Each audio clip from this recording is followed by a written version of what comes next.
Let's do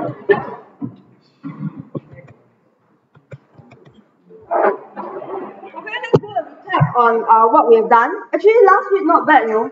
We finished learning outcome A and B. Show an understanding of the term angular displacement, angular velocity, angular acceleration.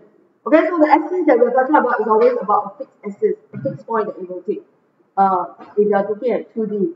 We also done with the second one, solve problem using the equation of motion. So whatever that you have in the linear form, you can transfer it to the angular form. Okay, just like how you derive the equation in linear form. Do you recall in linear kinematics, you have this equation, d equals to u plus at. How do you derive that? Anyone? How do you derive that? How do you derive? From where? Area under the graph? Area under the graph? Is that area under the graph? Cannot recall. Okay, you look at the graph. Okay, either area or gradient. So for this equation, we actually derive using velocity time graph. Okay, whereby I let you with the initial velocity, sometime t later, let's suppose the final velocity is v.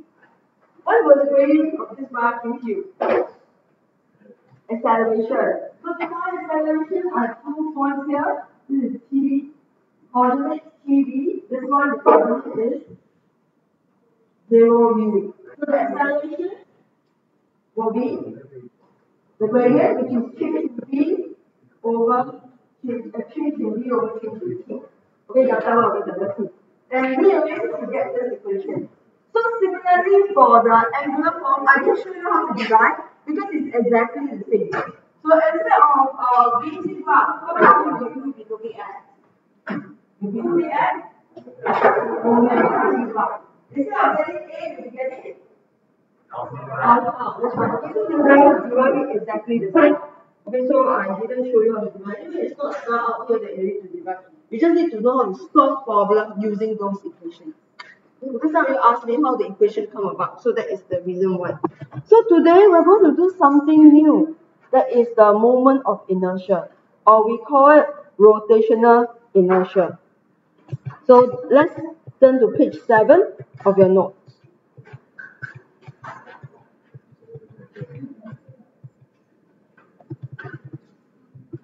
Then how rotational inertia come about? We first look at the KE of a rigid body. Okay, so if I were to have a particle of mass m1 moving at velocity v1, the KE of course will be half m1 v1 squared. Okay, if I have a rigid body, can you imagine that there are many particles? So I will have to sum them up individually. So if this is m1, this is m2, this is m3, this is m4, this is m5, and so far so on. Okay, so the total kinetic energy will be the sum of the individual KE. That's why you have the equation m1 v1 squared plus m2 v2 squared and so far so on. Okay, so mi, in general, summation of mi, right, will be the, okay, mi is the mass of the ice particle and vi is the speed of that particle. So the summation will give you the total KE. Then because we want to link it to rotation, right, we know that V equals to R omega. So from here, I can see that this is the linear KE. The rotational KE will be just in the form of half M1, let's say R1 omega 1 squared. So this is how I change it to the rotational form.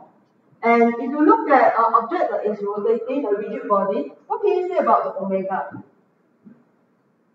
It's a rigid body. If one particle moves at omega, all the other particles must be moving at the same angular speed. So your omega is a constant. What about the linear speed? Can I say linear speed is a constant? No. The particle that is further away will have to move faster to cover the same angular displacement at the same time. Okay, so the omega is a constant, but the v is not a constant here. And the v is dependent on r. The further away you are, the larger the linear velocity. The omega is a constant. So this is the form that we are looking at. And then I'm going to factorize it because omega is a constant. So I'm going to factorize out omega. So you see this equation here. And what is left? You have half summation mi ri square omega square. So that term, right, the summation mi ri square is what we call rotational inertia or moment of inertia. So if I were to look at one single particle, continue from the equation that I have here, this will be half m1 r1 squared omega squared.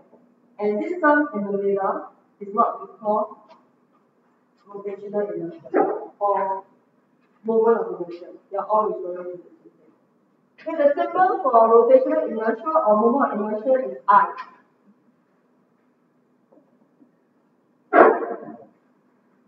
In the lecture notes, I use rotational inertia most of the time because this is the newer term.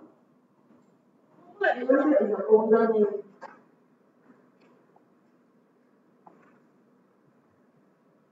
If one particle, if I look at one particle, then the moment of inertia is just given by the product of mass multiplied by the radius.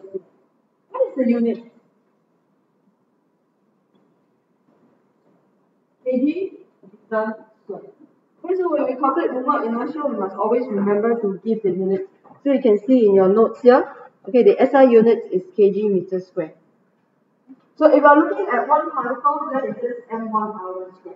If I'm looking at two particles, then it's m1 r1 square plus m2 r2 square. If I'm looking at many particles, then it's a summation of mi ri square.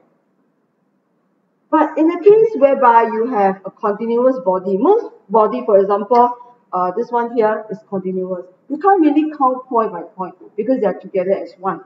So instead of a summation, so for many particles, let's say I of them, to find the total inertia, I'll take the summation mi ri squared. But if it's a continuous body,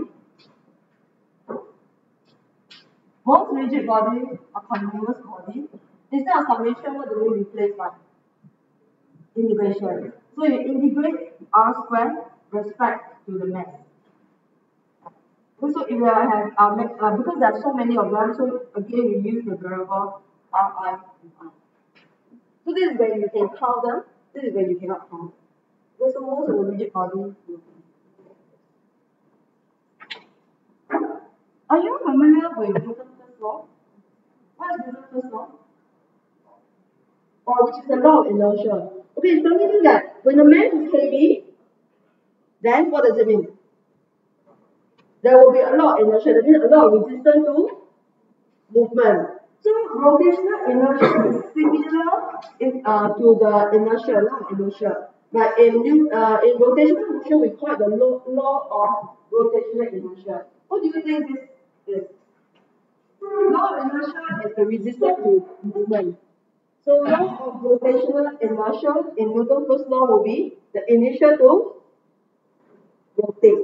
That's right. So the larger the I, the larger the rotational inertia, the harder it is for it to rotate. So when we are doing rotational motion, it's very important that we actually calculate what is the rotational inertia. Just like it is very important in linear motion, we know what is the mass. Because the mass will decide what is the acceleration. So same logic here. So how do we calculate then rotational inertia? So this is in your learning outcome. You're expected to know how to calculate. So I mentioned that if you can count the body, if they are distinct, you just sum up the individual. If it is continuous, you take the integration. Okay, with that, right, we are going to do some questions. Okay, with this concept, we are ready to solve problems. And just to share with you, can we actually send specimen paper, page 3 specimen paper? So I took from that specimen paper and put the question here, which is your question 4. Can you take a look at your question 4 on page 1? So that question appeared in the page 3 specimen paper. Something that you are expected to know how to do.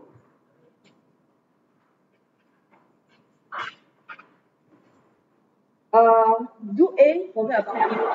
Okay, just do for A. So I'd like you to try for A using this concept here.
R is measured from the axis of rotation.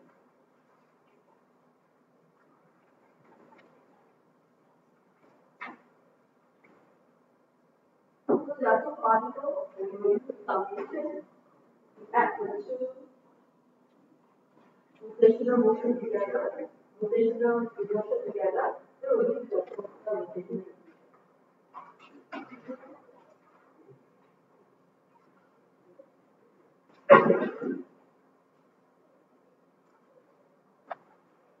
And elsewhere, we have found elsewhere.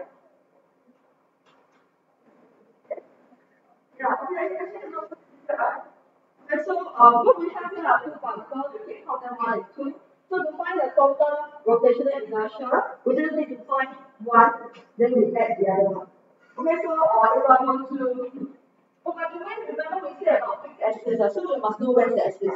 Otherwise, if it's not fixed, we cannot say what is the rotational inertia because the distance r is not defined. So I need to know the axis.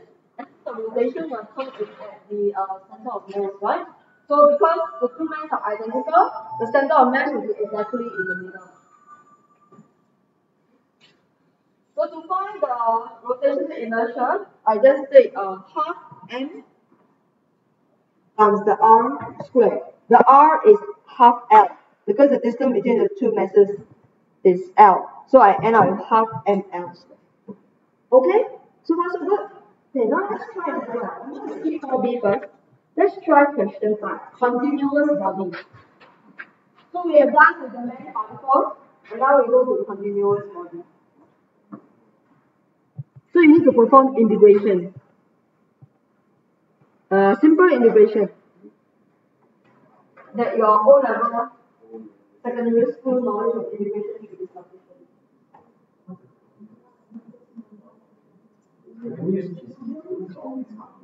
Okay.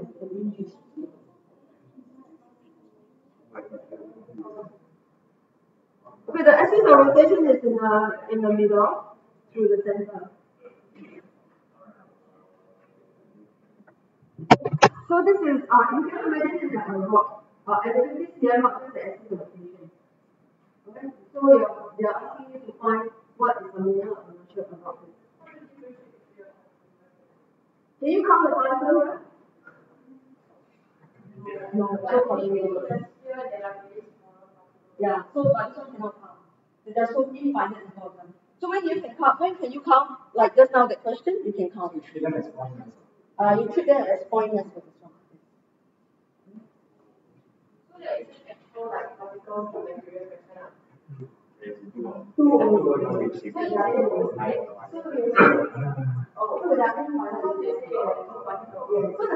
let's say there are 5 particles. But if you say a rigid body, a rigid body consisting of two only, two particles. So if it's just a rigid body without the number of particles, then we treat it as continuous. Good question. But let's say rigid body never tell you whether there are 5 particles or 6 particles, then you have to perform integration.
those are clueless, not too sure how to start. I'm going to show you how do we really approach this kind of question. Because it's continuous, right? I need to find what is the end. So I will pick a small mass element. So I have to imagine that I pick up many small elements, mass elements. So that's originally I choose this part. So I'm going to divide this rod into many of these small ends.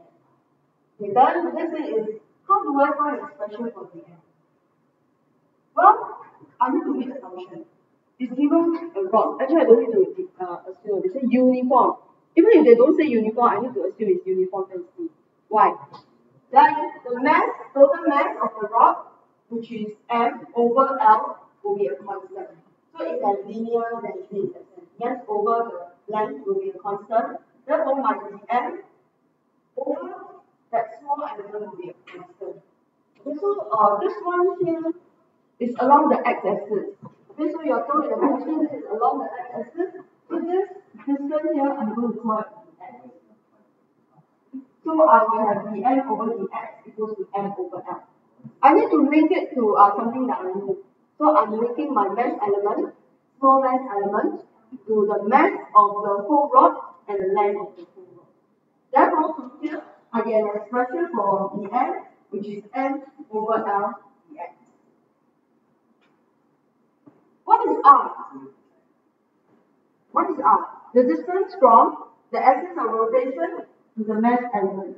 Okay, that's my r. Because it's along the x-axis, and I call it dx. Therefore, I should be calling this, to be consistent, I call it x. But if you call it dr, then it should be r. So this is the direction of the axis. So I'm going to put something in my equation here. So I'll be integrating the r here is denoted by x, and the mass element is m over l dx. And where do I integrate from? What will be the upper limit and the lower limit? This is the axis of rotation. My x start from here, the limit is 0, right? The whole length is L. So from here to here, what is the length? L2. And this side here?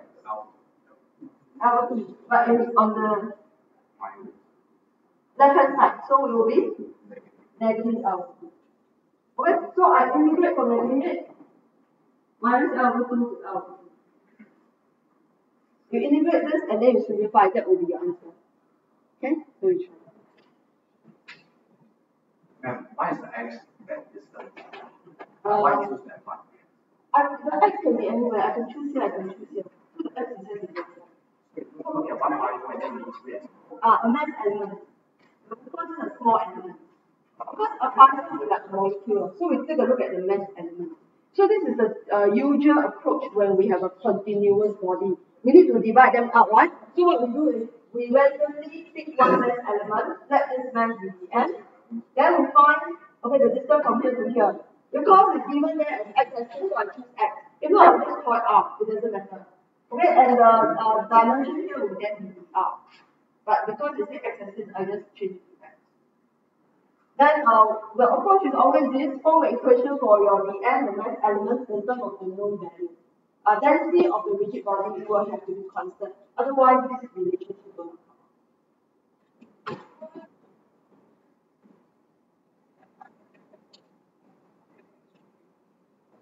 What is r? Distance from rotation axis to where the particle is, right? I don't have particle, so I have a mass element. So distance is your r. But I'm using the variable x because the question said x-axis. So I'm replacing the r by x because it's in the x direction. Oh, where's my square? Oh, my mistake. I forgot the square.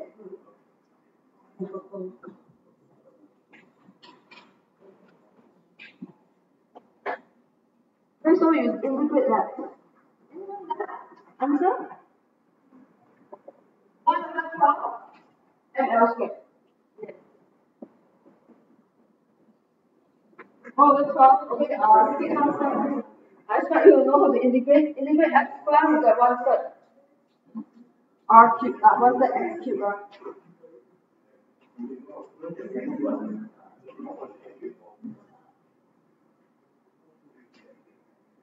Okay, so usually when the axis of rotation is, we take the origin to be there.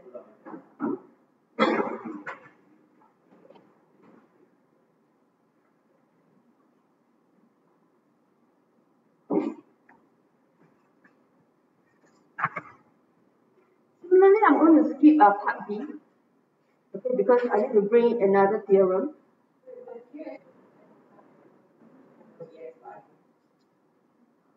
I want you to tell me what does this mean. Given uniform rod, uniform means what?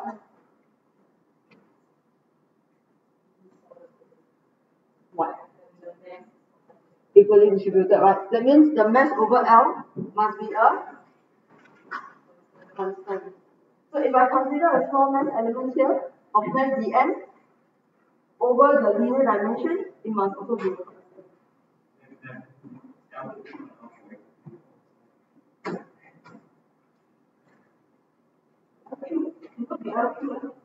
Because the unit we see for moment inertia is kg meter square.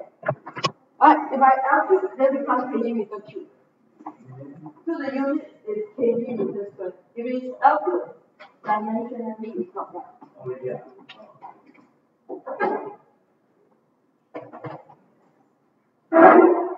Can you get it? Or maybe between the first time, let's integrate together.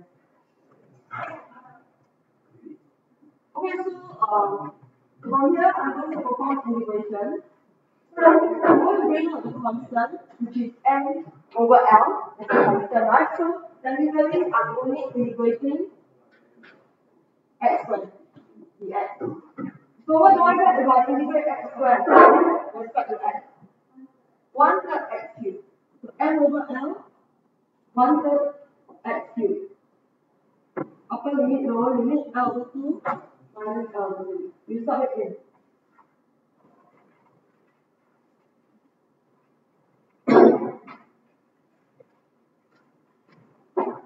And so I'm going to continue here. A bit messy, I don't say. So the rotational inertia will be 1/3 m over L. Then I have L over 2 cube minus L over 2 cube. Right? Let's start in. So what do I get? 1/3 m over L. Simplify and start together.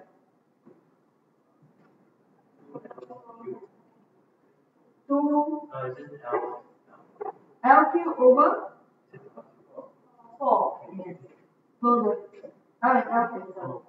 So yeah, I have 1 over 12 and L squared. So that's how you get the rotational inertia. Okay, so the difficult part is to come up with an expression for it. But that one is using the fact that it's uniform throughout. So the mass over the length will be a constant.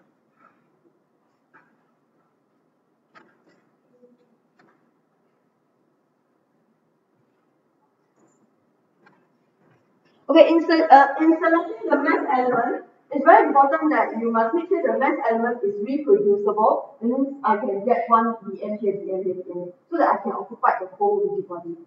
Then I can summation. It cannot be, it's only true for this one, then the next one I get is not okay. We'll see in the next example. Okay, more confident? So I'm going to give you slightly more difficult one. Okay, now we're doing work example 6. Circular disc. Okay, this is like your CD disc. You can take the thickness to be negligible. So it's just 2 dimension. The case of the rod is just 1 dimension. So for the example, we'll same way to start.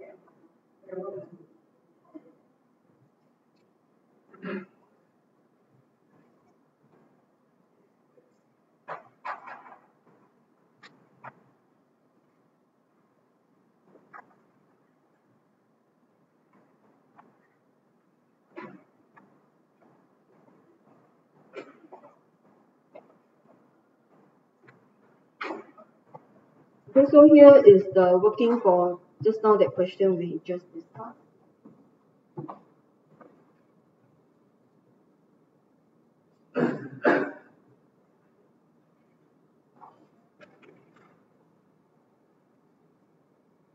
Just a matter of getting used to it. This is the first time you're seeing it. Later on, when you do electricity, you will also be doing it. Usually the approach is take one small element and then we just sum it up. For continuous body, we take if it's countable, then we take one.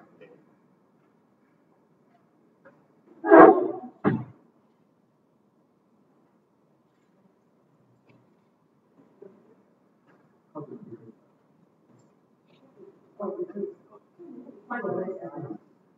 What would the mass element be? Such as we. So what would the mass? So the next part will be the mass element such that we sum up from the axis all the way up to the a sector, right? What is the shape? Sector.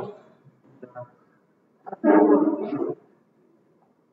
what is your x? You put the axis of rotation in the middle, right? So your x must be measuring up, or your distance r must be measuring from the axis of rotation. So it must be going up in that direction. So what is the mass element that is but this rule the axis of rotation I go up in this direction, so the end is the same everywhere. So for the case of this, what is the same? When you see this axis of rotation, I'm going to measure my distance r in this way out. So what is the mass element that is reproduced? Mass element means because it's a continuous body, right? We need to perform integration. We cannot count them one by one. So we are going to artificially divide them into segments. So this is one element.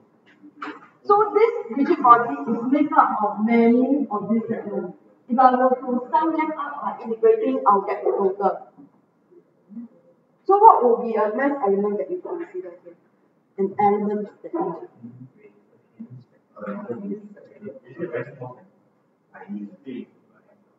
yeah, by getting close some lines. If I sum up in this direction, the lines are all over the place, so cannot be lines. Very good. Yes, circle. What?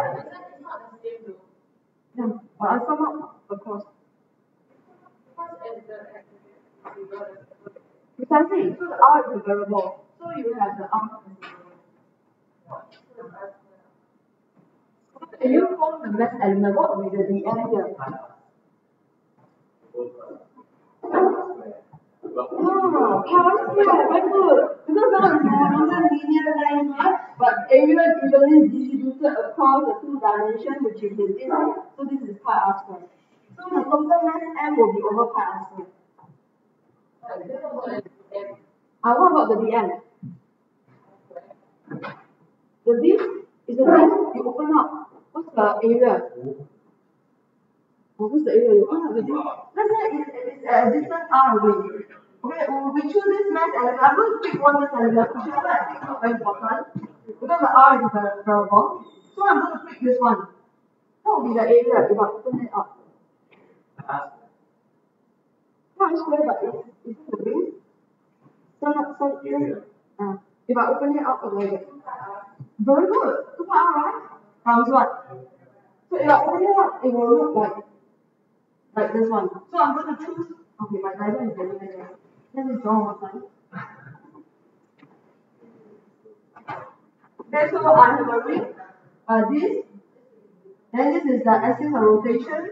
So the mass element that we are choosing is a ring. Like this.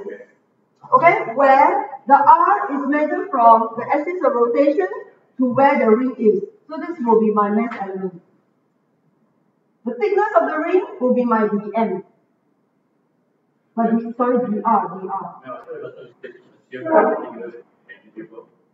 Thickness. If this thickness is given, how do I sum up everything?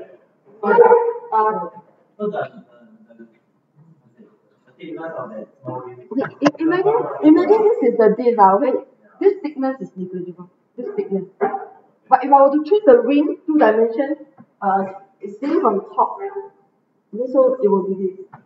The thickness that is in the whiteboard is negligible. The thickness that is in the whiteboard is negligible. So that means, if I were to draw a circle here, if you imagine this the ring, the thickness will be talking about the distance from here to here, okay, on this surface. So this distance, I'm going to call it dr. So what will be the area that I need to substitute? 2 pi r dr. That's right. Why 2 pi r dr? Because if I were to open up this straight, it looks like this, where the length here is 2 pi r, and the thickness is a dr. Or the width, I don't call it thickness, the thickness, I call it the width. The width is dr. So the area is 2 pi r dr. Wait, so it's really making me. Yes, so you got to sum them up, you get the total. What is it? Why is it m over pi square? Because the question says it's a uniform simulated. Even if it's not uniform, we assume it to be uniform. Okay, so m is the total mass. This is dr, this is dr. So that means uniform area density. Total mass divided by the total area of the disk must be a constant. Total mass divided by the total area of the disk must be a constant. Okay, then the mass element, the dm that I've chosen here, is a ring. This ring is at a distance r away, okay, with a width dr. So the area of this ring will be 2 pi r dr. So from here, I make dm the subject, then I go into. Where will your limits be?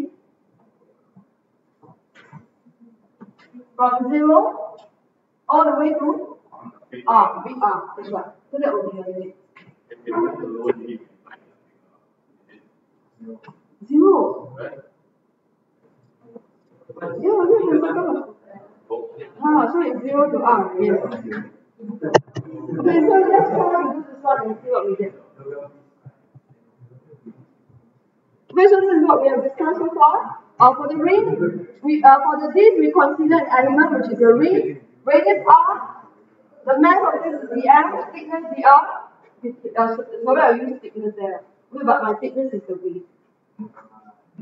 So for uniform circular disk, the mass over the total area of the disk must be a constant. dm over the total area of that ring, which I call the A here, must be constant. Okay, so the A is a length times the width, 2 pi r dr.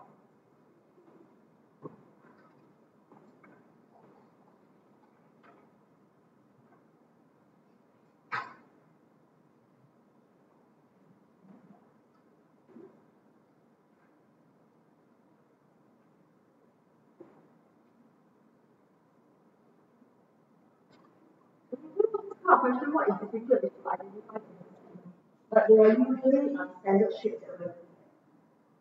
So once you have done it, the next time you know.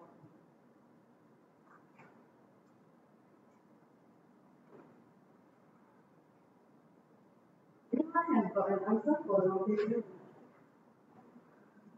Sorry?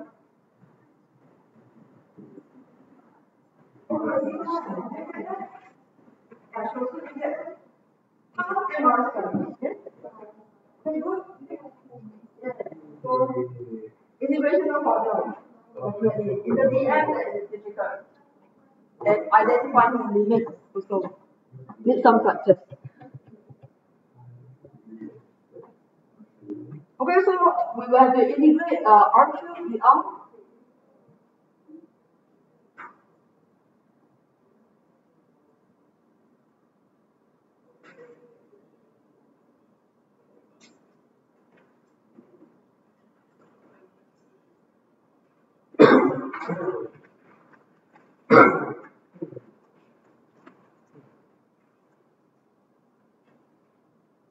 So if you see, what example 5 we're talking about linear density over one dimension. What example 6 I'm talking about two dimension, circle. Next example, we do three dimension. We do three dimension. Cylinder. What example 7?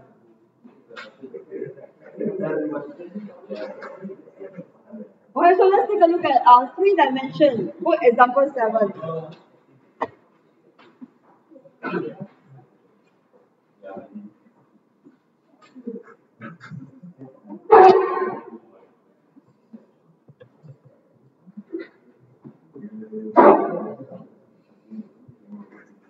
Okay, so notice that in what example 7, there is no mention that it's uniform mass or uniform density. We need to assume it's that uniform. Because if it's not uniform, there's no way we can do it. Okay? So one of the requirements is uniform. So although in the question is not mentioned, you need to make this assumption. Assume uniform solid cylinder.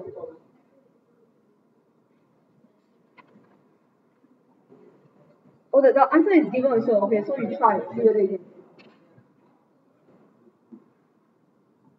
Okay, part A, I give you 3 minutes. 3 minutes to try. Identify the mass element. Usually the strategy is to sequence and sequence. That's how we measure your power. And then from there you can identify the mass element.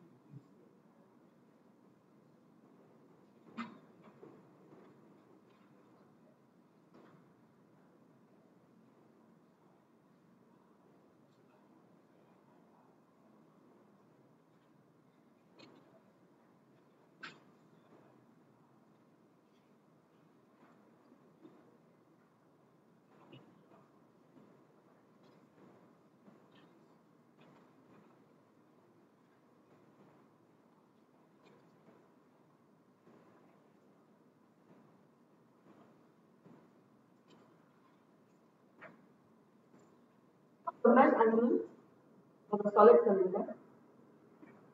Anyone? This one is the ring. What about the solid cylinder? What kind of cylinder? Hollow cylinder. Hole in the middle. Okay, so the mass element is a hollow cylinder. Because a solid cylinder is made up of many hollow cylinders. And then you just fill them out. Can you see it? What example 7?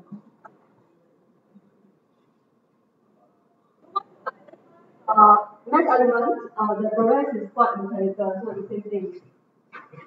Instead of mass over area, now we have mass over volume. Three dimension.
so the mass element will be this one, which is a hollow cylinder.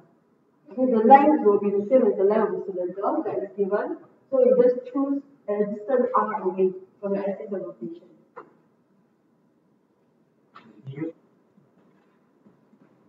So what will be the mass over the volume? Which is a constant. Volume is what? Pi alpha squared r. And this must be equal to dm over what's the volume of that? You open it up, what does it look like? It's a rectangular shape, right? It's like a cuboid, right? So what do you get? 2 pi r l dr. This is when you open it up. See, if I were to cut open this hollow cylinder, it will be like this.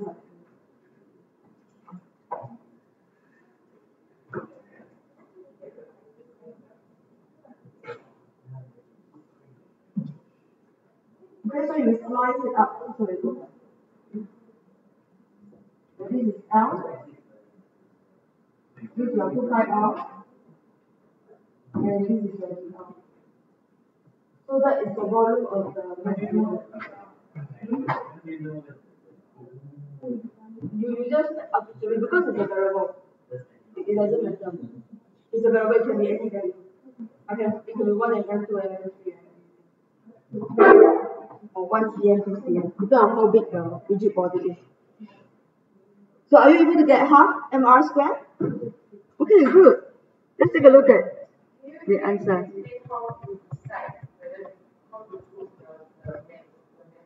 Yeah, the mass element is the difficult one.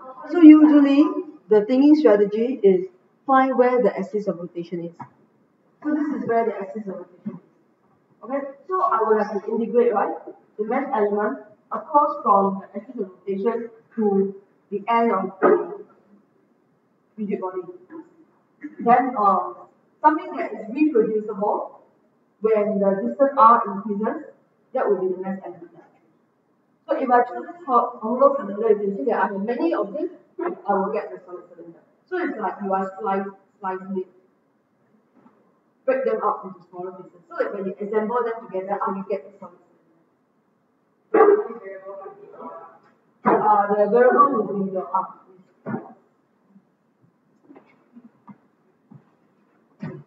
Because if you look at the formula for rotational inertia, it is summation of r squared em. So the r is already a variable.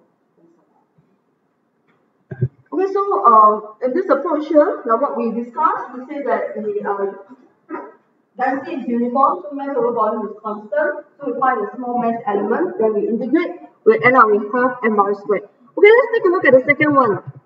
The second one is a hollow cylinder. Actually, there's a name given to this hollow cylinder. We call it annular. Okay, annular means a hollow cylinder like this. Okay, like the shape of a ring. What is the mass element for this? Mass element, how do you slice it up? How do you get the different segments so that you assemble them together, you get this annular cylinder? It's the same thing. Very good. Yeah, see, you are getting better. It's the same thing. Okay, so it is hollow. That means what? I don't have to sum from 0 to r. Where do I sum from? I want to ask you, very good. Can you do that? And see that you get the equation given.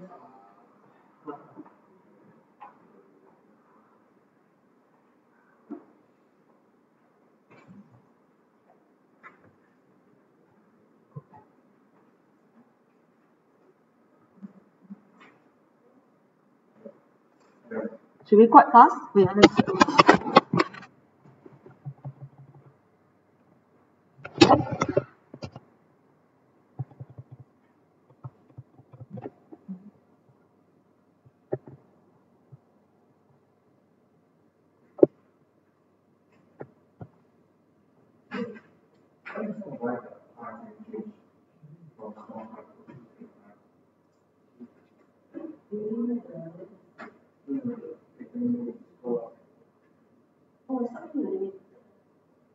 The limit of the yes, the radius of the cylinder.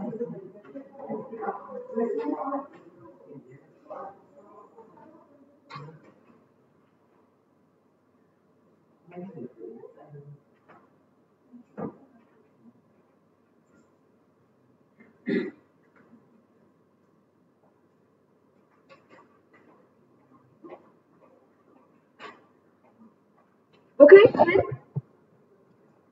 so the final answer is what is given there. There is a bit of a little bit of factorization that you need to do now.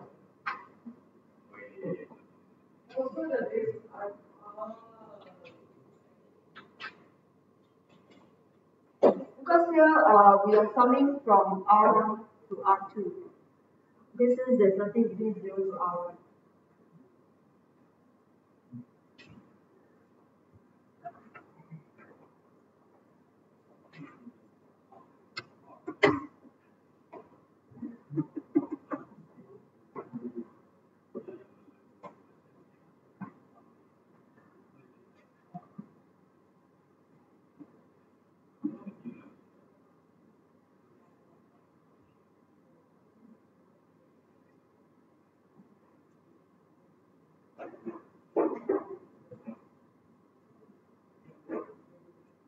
Okay, clear?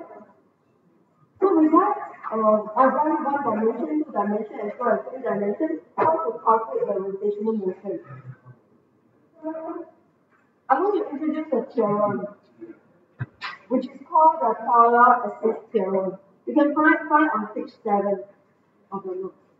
The proof is not required, but I have given to you on page 8. I'm not going to go through it. Okay, you can just look at it on yourself. It's one whole page. If I were to go through our page 20 minutes, but anyway, it's not in your syllabus that you know how to prove. So this is for your interest only. Okay, so according to that polar axis theorem, what does it mean?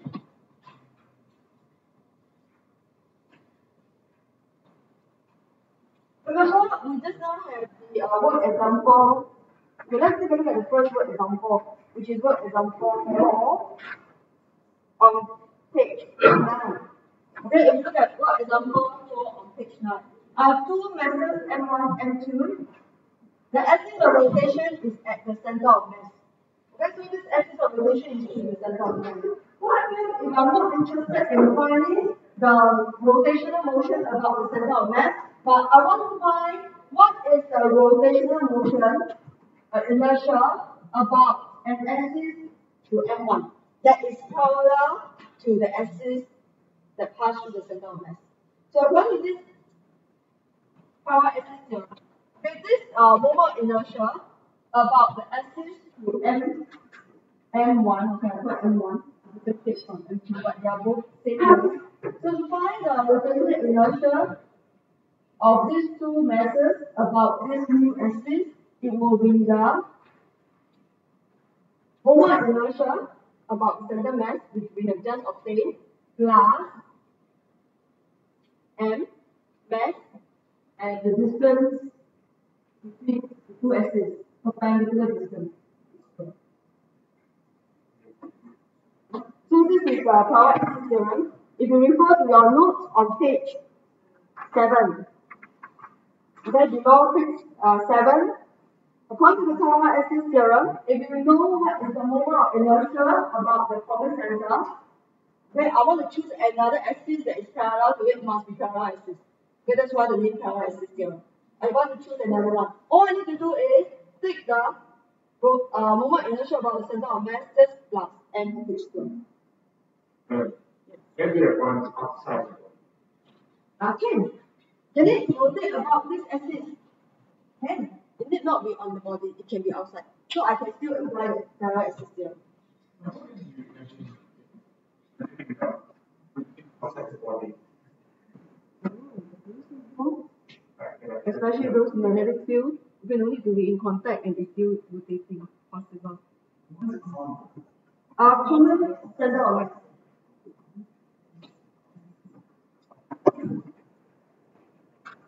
Okay, so with that parallel axis theorem, we can actually do 4b as well as 5b using parallel axis theorem.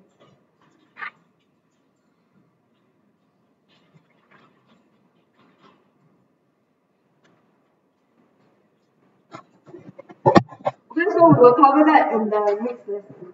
You taught me. I'm sorry.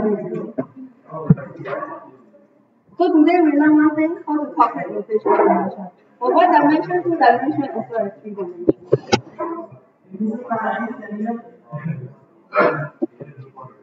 the